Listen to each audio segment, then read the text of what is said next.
E aí, nação, vamos falar de coisa boa, vamos falar aí de 25 milhões aí de reais que estão entrando no cofre do Flamengo.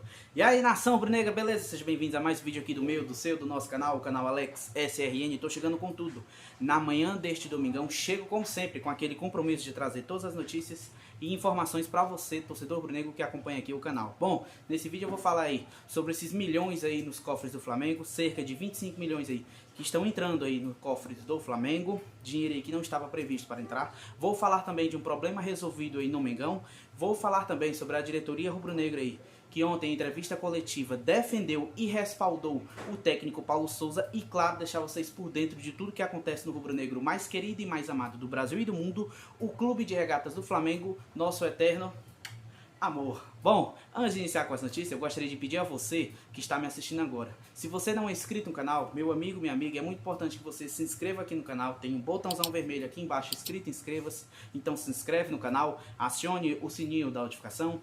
Deixa aí o teu like esse aí vai ajudar demais o nosso trabalho, o teu like aí vai ajudar demais o nosso crescimento. Como eu sempre digo, ele é muito importante para nós. Bom, mudar de assunto, falar agora aí sobre o jogo de ontem, né? O Flamengo aí que ontem teve um dos melhores primeiros tempos aí da sua história, para ser mais exato, né? No Campeonato Brasileiro. Tem alguns jogos já e o Flamengo foi um dos melhores, eu acredito, na minha opinião. Gabigol ontem, gente, ele não jogou de centroavante, né? Como muitos sabem. Mas ele saiu ali como um meio armador, armando o time. Isso porque vocês observaram a escalação ontem, Everton Ribeiro estava de segundo volante. E o Gabriel ali na ponta, ele deu um jeito de colocar aí, prestem atenção. Uma coisa muito interessante, ele jogou ontem com o Gabriel, com o Arrascaeta, com o Bruno Henrique, com o Everton Ribeiro e o Pedro, né? O Gabigol, Arrascaeta, Everton Ribeiro, Bruno Henrique e o Pedro, os 5 juntos, né? São 5 jogadores de ataque que ele conseguiu aí, né? Isso no primeiro tempo. Deu certo, né? O Flamengo chegou aí a fazer o gol aí, chegou a 7 vezes no primeiro tempo no gol do Goiás, né? O Gabigol, ele se movimentou, né? Muito importante. E aí o primeiro tempo deu certo, o Flamengo conseguiu chegar ao ataque. Porém, vamos mudar agora para o segundo tempo. Assim, né, que aconteceu o gol do Flamengo. Isso porque teve outra coisa aí, né, que eu queria falar no segundo tempo, né? Porque, mais uma vez, aí o técnico Paulo Souza, ele mexeu errado. A gente analisa que ele mexeu errado. Ele até bota a escalação certa, mas ele mexe errado. Isso é notável, isso é fato. Por que você está dizendo isso, Alex? Seguinte, não é a primeira vez, já é até a segunda vez que ele tirou o Everton Ribeiro. Ele tira o Everton Ribeiro e coloca o Andrés Pereira. Ou seja, você tira um cara de armador.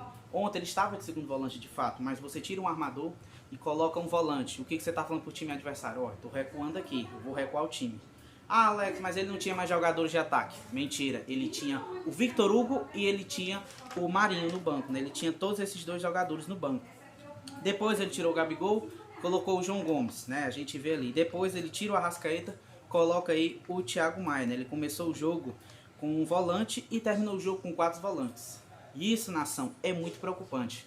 Você começar com 4, porque ele recuou o time de uma certa forma, que no segundo tempo o time... Eu até falei isso aqui no meu pós-jogo do canal, porque é incrível. O Flamengo, ele tem uma consistência muito grande no primeiro tempo. Como eu falei pra vocês, ontem foi um dos melhores. Mas quando chega no segundo tempo, o time cai de vez, é incrível. Ontem o Goiás não empatou, né? Porque o Apodi lá teve um lance lá e aí ele não conseguiu, né, concretizar esse lance também. O Hugo sequer, exaltar também o Hugo, porque foi muito bem no gol. Ele fechou lá o ângulo do Apodi, não fez o gol, né? Muito bom aí acabou chutando pra fora. Daí o jogo acaba que teve lá... Acabou o jogo, né? Teve lá a coletiva de imprensa, né? E aí a gente teve aquele problema lá entre Diego Alves, entre o técnico Paulo Souza, né? Resolvido, né? De certa forma. Marcos Braz, Bruno Spindle e o técnico Paulo Souza sentaram os três ali e explicaram de fato o que estava acontecendo, né? De fato ali na coletiva de imprensa. O que acontece? Eles falaram ali que o problema já tinha sido superado, de que não tinha mais nada. Só que é o seguinte, gente. Se vocês se atentar bem, se vocês analisarem bem a entrevista, eles não falaram muita coisa. O que me impressiona é isso. É porque eles não falaram muita coisa. Muita coisa ali errada. Muita coisa errada. Daí o que acontece? Falaram que era um erro de comunicação. Mas quem saiu de errado nessa história toda foi o Diego Alves. O Diego Alves, ele saiu de errado nessa história toda. Daí o que acontece? Eles falaram lá que foi um problema do fisioterapeuta com o preparador e com o Bruno Spindle e com o Paulo Souza, né? Segundo o técnico Paulo Souza. teve lá um ruído, né, essa comunicação lá, todas essas pessoas, inclusive, né, ele admitiu isso, né, de não ter ido lá falado com o Bruno Spindler, não ter também procurado o Diego Alves, que de fato é o que a gente queria, né, ele não chegou a comentar isso, a gente observa isso. Daí o que acontece? Mudando aqui de assunto, após ter resolvido esse problema do Diego Alves, ele chegou lá a falar com a diretoria, né, e a diretoria, como a diretoria estava presente, ela foi perguntada sobre o seguinte, sobre o respaldo, né, do técnico Paulo Souza, sobre na verdade, gente, desculpa, sobre o clamor da partida aí, da torcida, por Jorge Jesus, né, e toda aquela situação envolvendo o JJ. O Flamengo aí continua dando todo o respaldo, né, eles perguntando, e se o Paulo Souza também tinha todo o respaldo, né, da diretoria aí, rubro-negro. O Paulo Souza, o Marcos Braz, né, eles também falaram, e o Paulo Souza ele disse que sim, que se sente, né, que tem todo o respaldo para poder continuar o seu trabalho, que a diretoria sim, né, confia no trabalho do técnico Paulo Souza, que está o Marcos Braz ontem até chegou a citar isso. Daí o que acontece? Mudando de assunto, para poder continuar seu trabalho, ele falou, olha, depois perguntaram lá o Marcos Braz se ele preferiria o Campeonato Brasileiro ou a Libertadores. Daí o Marcos Braz chegou e disse o seguinte, ó, eu tenho perguntado, né, ele falou o seguinte, olha, resumindo, gente, até por conta dos problemas que teve aí, né, o Flamengo aí que joga essas duas competições e são situações distintas que o Flamengo tem hoje. O que acontece?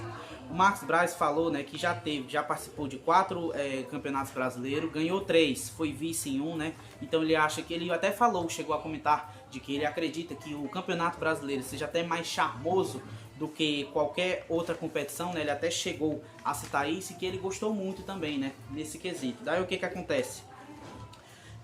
Aqui no Brasil, né, o Campeonato Brasileiro aí, a situação do Mengão nesse momento, gente, o Flamengo está em 12º colocado, o Flamengo está em 12º colocado com 9 pontos, o Flamengo subiu algumas posições, 4, né, para ser mais exato, e foi aí que o Flamengo ganhou, né, vencendo esse jogo de ontem muito importante contra o Goiás, está com 9 pontos agora, igual ao Bragantino, que é o 11º colocado, Corinthians aí que é o líder, com o primeiro colocado tem 13 pontos, Palmeiras é o segundo, tem 12, o Atlético também tem 12. E curiosamente, olha aí, o Botafogo também está em quarto, justamente também com os 12 pontos. Então muito importante isso aí, essa situação que aconteceu, né? Depois vem Santos, São Paulo, Curitiba, América Mineiro, Avaí, Internacional e Bragantino. O Flamengo e o Mengão precisa ganhar alguns jogos para começar a subir, né? Alavancar de fato aí na tabela, né? Muito importante isso aí. Então depois aí de enfrentar o Flamengo, depois de enfrentar aí vai enfrentar o Fluminense na próxima rodada do Campeonato Brasileiro, depois vai enfrentar o Bragantino lá em Bragança Paulista, depois vai enfrentar o Internacional de Porto Alegre, né? Então muito importante aí o Flamengo agora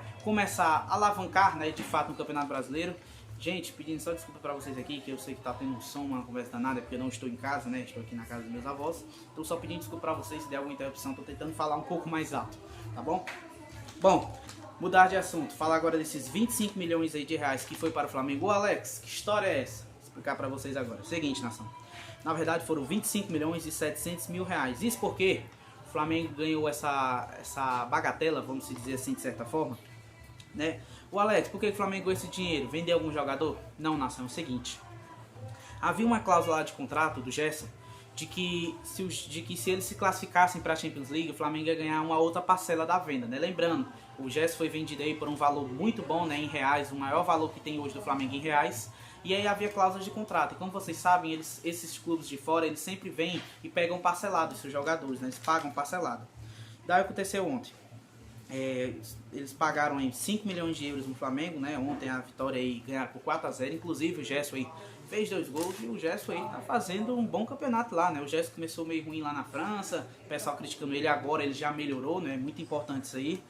E daí ontem o Gerson, então, com a vitória, o Flamengo vai receber aí esse valor de 25 milhões de reais, e a negociação aí chegou num total de 30 milhões de euros, né? Fazendo o Gerson, assim, ser a maior venda em reais, escutem aí com atenção, em reais, né?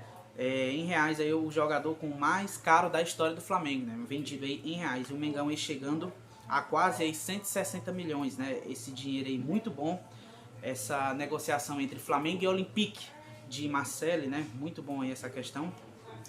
Esse valor aí pela venda do Gerson, e agora aí vai vir esses 25 milhões e 700 mil reais aí nos cofres rubro-negros, né? Muito importante isso aí.